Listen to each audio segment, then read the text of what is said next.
سینے میں بوجھ بہت رہتا ہے تو آپ رات کو سوتے وقت ایک تو سینے پر عمر لکھا کریں، اور اس کے ساتھ ساتھ سینے میں بوجھ رہتا ہے تو آپ کیا کریں، سورہ الم نشرح اول آخر دوسری کے ساتھ 7 مرتبہ پڑھ کر اپنے سینے پر دم کریں۔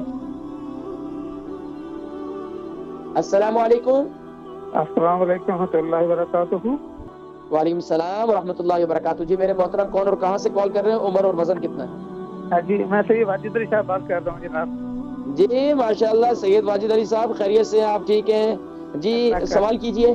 اچھا جی، سوال یہ ہے کہ میرا سینہ بہت بھاری رہتا ہے رات کو جب ایسے جو کھانا کھاتا ہوں تو اس کے بعد یہ ایسے لگتا ہے جیسے میرا سانس بند ہو جائے گا۔ تو کل میرے کارڈیالوجی کی اپوائنٹمنٹ بھی ہے، وہ کہہ رہے ہیں، ڈاکٹر کہہ رہے ہیں کہ آرٹری کا کوئی مسئلہ ہے، اس کے لیے دعا کیجیے گا۔ دوسرا یہ کہ میں کلونجی کا تیل لے کے آیا تھا تو اس کے اوپر لکھا ہوا تھا کہ آپ کیا نام ہے اس کو ایز اے میڈیسن استعمال نہ کریں، تو مجھے سمجھ نہیں آ رہی وہ کیسے استعمال کریں۔ والا نہیں ہوگا نا، دیکھیں ڈیپینڈ کرتا ہے کہ کلونجی کا تیل آپ کون سے والا استعمال کرتے ہیں۔ تو اس کے لیے میں آپ کو سینے میں جو آپ کا زور پڑتا ہے یا وزن پڑتا ہے، تو کھانے کے بعد رات کو کیا کرتے ہیں؟ کوئی واک کرتے ہیں آپ؟ نہیں، میں کھانا بہت ابھی کھا لیتا ہوں، 5-6 بجے کھا لیتا ہوں کھانا۔ تو اس کے بعد کیا کرتے ہیں؟ اس کے بعد کیا روٹین ہے؟ اس کے بعد تو یہ کہ مغرب اثر کے مغربی عشاء کے پڑھ کے سو جاتا ہوں۔ بس صوفے پہ بیٹھ کے ٹی وی دیکھتے ہیں؟ نہیں، ٹی وی نہیں دیکھتا، بس عبادت کرتا رہتا ہوں۔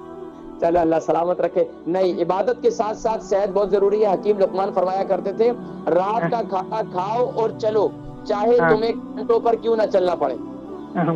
رات کا کھانا کھا کر چلے، اور دوسرا رات کو ایک تو ماشاءاللہ آپ ارلی کھا لیتے ہیں، اچھی بات ہے، لیکن تھوڑا سا چلا کریں باہر جا کر، تھوڑا سا فریش ایئر میں تھوڑا سا لمبے سانس لے کریں، اپنی اسٹریٹ میں اپنی گلی میں تھوڑا سا لمبے سانس۔ اب تو انشاءاللہ مسجدیں بھی کھل جائیں گی تو انشاءاللہ مسجد کی طرف پھر نکل جائیں گے، تو انشاءاللہ میں ذکر کرتا ہوں سینے پہ بوجھ اور سینے پہ جو وزن پڑتا ہے اس کے بارے میں ذکر کرتا ہوں، ٹھیک ہے؟ بہت شکریہ کال کرنے کا۔ سید واجد علی صاحب، ان کے سینے میں بہت رہتا ہے تو آپ رات کو سوتے وقت ایک تو سینے پر عمر لکھا کریں، اور اس کے ساتھ ساتھ سینے میں بوجھ رہتا ہے تو آپ کیا کریں، سورہ الم نشرح اول آخر دوسری کے ساتھ 7 مرتبہ پڑھ کر اپنے سینے پر دم کریں۔ اس کے ساتھ ساتھ سینے پر کلونجی کا تیل لگائیں۔ اس کے ساتھ ساتھ آپ جو ہے لمبے سانس لیا کریں، اور بار بار ایک اور ہمارے کالر ہیں، ان کی بار بار پیشاب آتا ہے، 65 ان کا وزن ہے، 60 kg ان کا وزن ہے، اور 65 ان کی عمر ہے، 60 kg ان کا وزن ہے، بار بار پیشاب آتا ہے۔ میں نے اس کا ذکر کیا تھا ریپیٹ پروگرام میں، آپ دیکھ لیجیے گا، لیکن پھر بھی ذکر کر دیتا ہوں۔ انار کا چھلکا اس کو ڈرائی کر کے اس کو گرائنڈ کر لیں، اور 1 چمچ جو ہے رات کو 1 ٹی اسپون رات کو ہلدی والے پانی کے ساتھ استعمال کریں، انشاءاللہ فائدہ ہوگا۔